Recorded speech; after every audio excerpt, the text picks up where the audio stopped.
Hi, this is Susanna Barton. Welcome to Season 2 of Grand Plans, the podcast. This is episode 1 of Season 2. Thanks for joining us. Hi, this is Susanna Barton. Welcome to Season 2 of Grand Plans, the podcast. This is episode 1 of Season 2, and I am super stoked to have 3 lovely young women in the studio today who are going to talk about their perspectives of this grand plan talk we've all been into.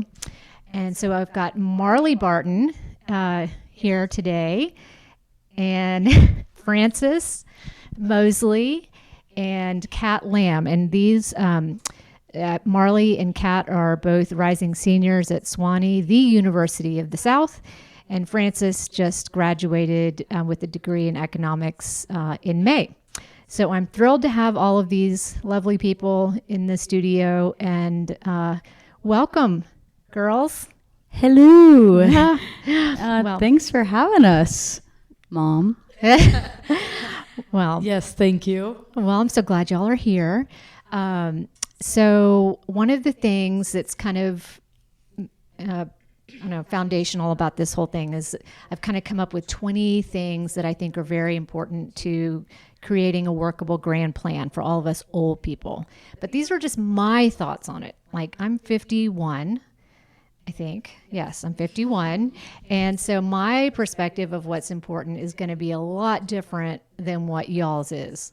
So that's what we're going to talk about today, is kind of go through some of them. And I would love to hear your feedback about what you think is important, what you think is redonk, what you think is not really that important right now in your perspective, and any other thoughts you care to offer on these things. So we'll jump right in and talk about the number one thing that is just on everybody's list, and that is to have a workable grand plan, you need to be dedicated to minimizing. That means like getting rid of your stuff, paring back, not carrying the load of all the stuff that you've accumulated in your life.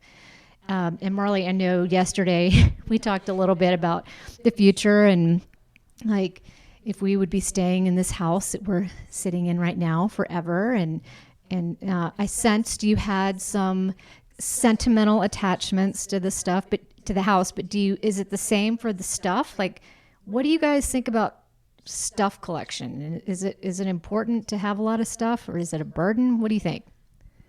Well, anyone who has walked into my room would know I have great excitement with stuff. I like stuff, random stuff, things. But that has been one thing that I've been trying to stray away from, and I think it's important, yes, in your older years to try to minimize, because I mean, who's going to be using that random little thing you've had for the past 20 years? But in terms of stuff at our house, yeah, it's fun to find things from when I was like 5 years old that I haven't seen in 15 years. Like, it's just more nostalgic, really.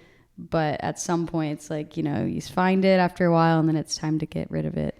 What do you think is the best way to store it, get rid of it, like to do with it? What do you think? Well, you can just put it in my old room. No, just stack it up. Stack it up with the Christmas decorations. No, I don't know. I think it's like you don't want to, if it's your stuff, like not putting that burden on someone else. But I think, oh, sorry, need to get closer to the microphone. Mm-hmm. That's a hard question because it's like, well, it's the stuff I grew up with. So yeah, at the end of the day, it's important to you. It's important to me, so I take that stuff. But it's nice to come back to a place where I know it's been and won't really leave. Yeah. Pass the mic to Frances for a second. Frances, my turn. It's your turn. What is your how have your parents been approaching minimizing their stuff, and how do you feel about that?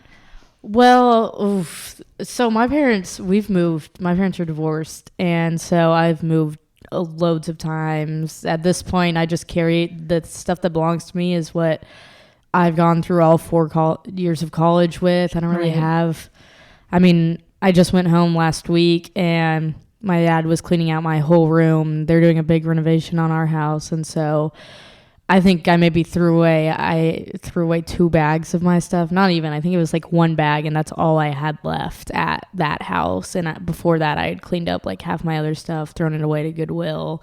And so I've definitely learned to minimalize everything that I have, just because I'm always on the move. Right. And just I haven't really settled down in a while, and so I've always found it's like a lot easier to, of course, carry around just main sentimental things. Like I used to have a big rock collection, and now I threw all that out. I was like, I don't remember where half these rocks are, and I kept one that I got in Copenhagen.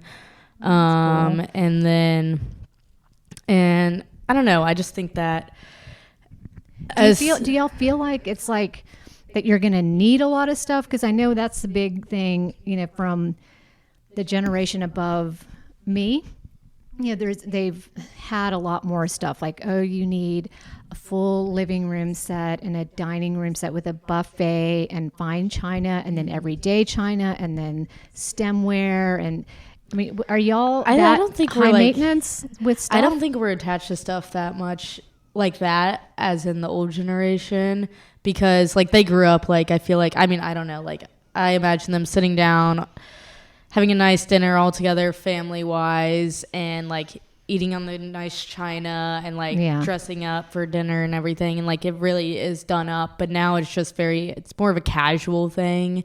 Yeah. And I don't even know what half that stuff is. I mean, imagine I know what it is that you mentioned, but the most I've ever thought of is that china is something you get at your wedding. Like, or maybe. Yeah. But like, are y'all thinking you want that stuff at your wedding?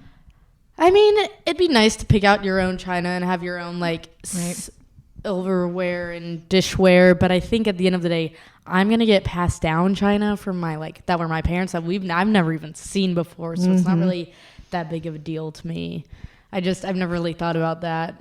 Like I just thought, oh, this is something you get at your wedding. I'll deal with it later. I don't know. I think, especially in my perspective, just get things that you need and get rid of it when you don't need it. And well, y'all live in a more disposable time, or things are more disposable than they were in my time, and definitely in my parents' time. It was like before, you bought something nice or big or expensive and you just held on to it and took care of it forever. But now it's like with Target and IKEA and all the things. It's much more like, oh, get something new, or like rebrand and get the newest updated version of something. Also, this is like kind of different, but I thought about this earlier when we were talking about stuff and like seeing like something nostalgic from like when you were a kid. But nowadays we have like cell phones and things, and so like all of our nostalgia we get from photos. Yeah, at this and you point, have it all right here, and it's so easy to access. So like that definitely like warrants like getting rid of stuff a lot. It's a lot easier to do that. And my friends have taught me this rule now. Like I used to hoard clothes and never get rid of them, but my friend was finally going through all my clothes, and she was like, okay, if you haven't worn this in a month and it's not like a seasonal item, then get rid of it. Yeah, smart. I like your friends' ideas. And I was like, and for a while I was just like, oh no, I don't want to do that. I really like this. I might wear it. And then eventually, and I finally was just like, all right, I haven't worn all of this in like 3 years. I need to get rid of it. Yeah. So y'all are already starting. Yes, we did actually just go through the entirety of my closet. What? And got rid of all my dresses. Drop the mic. Yep. So if anyone wants some Free People dresses, come on down. Oh my gosh. Well, I'm very proud of y'all for getting started early on this, because let me tell you, all the stuff, it just accumulates. And so that is one thing to keep in mind as you get older. I would like to also mention, I think a word we're looking for our generation is we like trinkets. There's a lot of trinkets. Like small, because they're small and manageable? Cute. Okay. They just sit on the shelf and go nowhere. Like, for example, my friend Nadia, she has, for the past 3 years in her dorm room, and probably before when she was living at home, she has this tiny little cat that looks like it's just a little tiny cat figurine, and it sits on a shelf, and it just sits there. But it is so adorable. And yes, if I saw that, I would buy it. Oh, well, just don't know why. Not 20 of them. Not at 20 the same time. No, Okay. God, no. All right. No, I well, definitely have one of those. I have a little I have a little, what is it called? The like toy ducks, the plastic ducks that float around in the bathtub. Oh yeah, I have one rubber duckies. Yeah, rubber duckies. So for graduation in high school, one of my friends got all of us different rubber duckies that give us our cute. personalities. Mine was a police officer rubber ducky, I'm pretty sure. And so he has gone with me everywhere. Oh, y'all are sentimental gals. I love it. All right, well, let's move on to number 2 on my list, which is to, as part of a grand plan, I think it's important that people embrace embrace their age. Like, I am getting older, and that is awesome, and I look older, and that is great. And so in your appearance and in your role, like, I'm a grandparent now, or I'm a mentor, or someone who is, on the scene for a younger person more. So I think it's important to just be comfortable and embrace that. Have y'all ever given any thought, like, how do you want to age? Like, so, because now there's more like, oh, you can get plastic surgery and like injections and fillers and, I think people are looking and feeling younger now, but is there an importance? Yeah, we're if you didn't catch that, fine wine, Francis said, we are aging like fine wine. Yeah. Yeah. What's it look like we're 12? Yeah. Yeah. We I don't know. Well, yeah, the only thing I care about and will always care about is just being happy. I feel like that's what everyone wants, just to be happy. And, some people might find that in keeping their appearances, what seems to be the social norm of pretty, or like the social standards of pretty, by using Botox or dyeing your hair. So I can understand that. So if that makes you really genuinely happy, like, go for it. But you're just going to have to reap the consequences of what that does and how it's going to come off to other people like same age, and they're like, what the heck? Why do you look like some supermodel? And I'm like, has it come full circle with you guys? Like, there's such an emphasis on appearance and like not looking old. Like, it's so normalized now that you hardly even see like a normal older person, like, who has wrinkles and their hair is gray. Like, is that the expectation now, is that you don't ever really look old? I feel like it's more like subjective, but it's kind of like when we're young, we're like told like, oh, be pretty and skinny and blonde and like everything. And that's like, when you're old, you're like, look younger, like all of that. And I think it's really just the mindset that you have when you're younger that carries on with you into adulthood. And like, if you're totally comfortable with who you are when you're younger and everything, and not really like, I don't know how to explain it, but like looking more into like kind of just feeling good and like making sure you're healthy and everything, and like have that transition over into adulthood. I think it's just all in your mentality and like whatever. Would y'all get plastic surgery? I probably won't. I don't know. Unless I need it. Yeah. I don't know. It's really just, like Marley said, if it makes you happy. Yeah. Like, I don't know if my stepmom will allow me to say this, but I know she got a breast enhancement because she just wanted bigger boobs. She always had small boobs, and she was like, I have the money. I'm not getting any younger. It doesn't really matter. It's my body. I can do whatever I want. I'm going to do it. And like me, like I have tattoos, and my parents are always like, oh, Francis, what are you going to do when you get old and wrinkly and all of this? And I'm like, I have these same thoughts, Marley. And I'm just like, I'll deal with that when it comes. If I'm like looking gross and old, then you know what? I'm gross and old already. Might as well be gross and old with tattoos. Yeah, there you go. See, it's good thought process. Yeah, bring on the grays, though. Yeah. Bring on the grays and the white hairs. Yeah, I like that. I think both it looks want good. it. Francis is going to get some beautiful. Does she have gray hair? Yeah, my mom has gray hair. Oh, she gets it colored, so it's like all even and like nice looking. But that's nice. My mom had gray hair at an early age. Silver gray hair. It's great. I love it. That's all that she. That's all you want, Mom. But you'll get there. Your grays will One come, of these days. your grays will come. All right, let's keep moving. On I'm going to go right to one that I definitely want your opinion on, and that is how important it is to be relevant with current events and to keep up with key technologies like cell phone use, app use, different technologies that are coming out. Is that something you all see as key for communication and connection with people who are older than you? Yes, definitely. I mean, any elderly person or, older person who can keep up with, Facebook or have a phone at least, I feel like that's just, impressive as it is. But I think it's also like something I was thinking about. It's like the phones came out however long ago, almost 20 years longer. Mm-hmm. But it's almost like these older generations kind of made a decision, it's what it seems like, to not follow, like just to say, nope, turn your head up. I'm not going to do the whole smartphone. I'm not going to do the telephone. And then from there on, it just grew and grew and grew. Like, for example, my 95-year-old grandfather, who has never wanted to use a phone. He doesn't use a phone.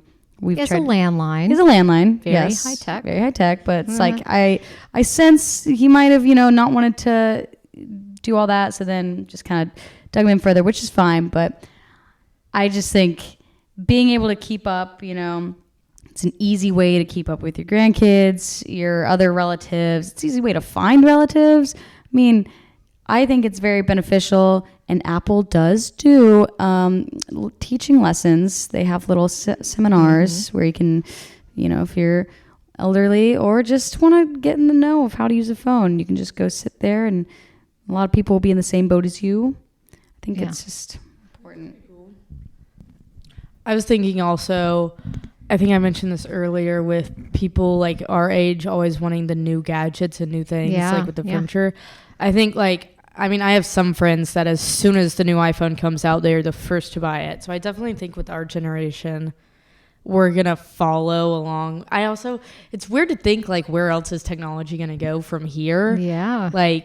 It feels like AI stuff. Yeah. And it feels like we've about gone as far as we can, but I'm sure y'all thought the same thing when you were in the 70s. Yeah, when we were playing those VCRs. Yeah, y'all were like, this is awesome. Yeah, it doesn't get any better than this. What is it we're gonna have 3D, and then some Betamax came out.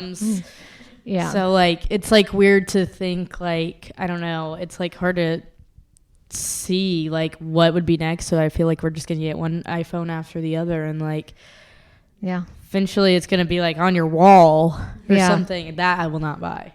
Yeah. Well, are there themes in terms of what is critical for keeping up, phones and compute, or apps? What's essential? If you're just going to do the bare minimum, you're an older adult, what are the couple of few things that I guess just having most important, whatever it'll be, whatever communication kind of device we'll be using in the future when we're more in our 60s, 70s, ages like that, kind of keeping up with that and understanding that, because you also you still, when I know with my grandparents, or I could see it, you definitely, as you get older, you still want to maintain your independence. Right. And I think that's a lot easier when you are up with the trends, not the trends necessarily, but are able to follow along with the technology that's current events and everything. And I definitely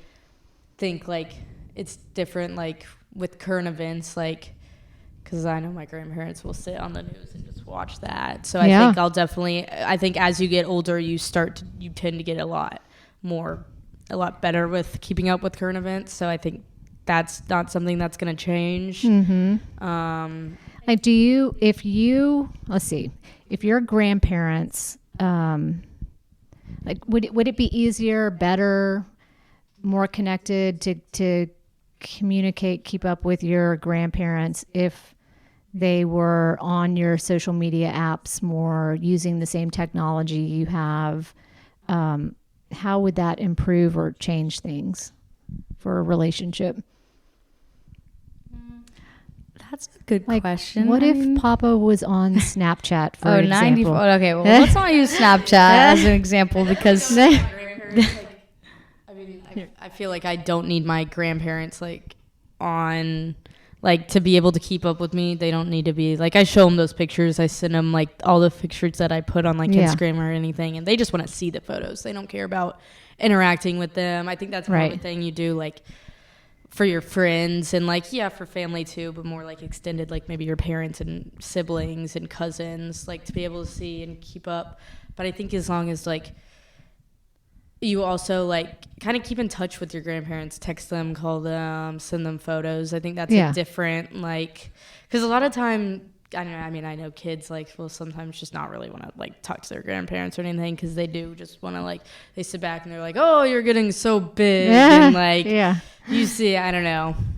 It's also, I don't know, it's a divide. It's very different, kind of two different sides. But I think as long as like, but you all still are proactive or wanting to be proactive in that way in communication and conversation. Yeah, for sure. So maybe the technology and the how relevant they are doesn't necessarily negate or challenge your relationship. Yeah, no, at the end of the day, you know, you're still seeing them at at holidays, or if you're lucky enough to have everyone live in the same city as you've seen them a lot, which is nice. Yeah. So, I mean, for me personally, I don't feel like I don't need my grandma to be seeing every single Instagram post because I'm going to see her soon. And just, again, like what Francis was saying, they just want to see the pictures, know the story. Yeah. That's all they want to know.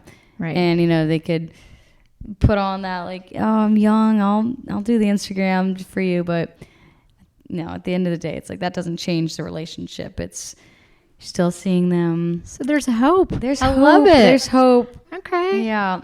Well, but you can keep posting me until you're in your 90s on your Instagram. Oh, good, because you're my content. Yeah. See, it's see if you enjoy doing it, that's like there's just some accounts out there, you know, some old grandmas who just they post whatever they want about their grandkids or just anything funny. It's just it's not meant to be funny, but it's just funny because they don't actually know how to use Facebook or Instagram. It just ends up looking funny. And definitely not the Snapchat. Yo, no, never. Yeah. All right.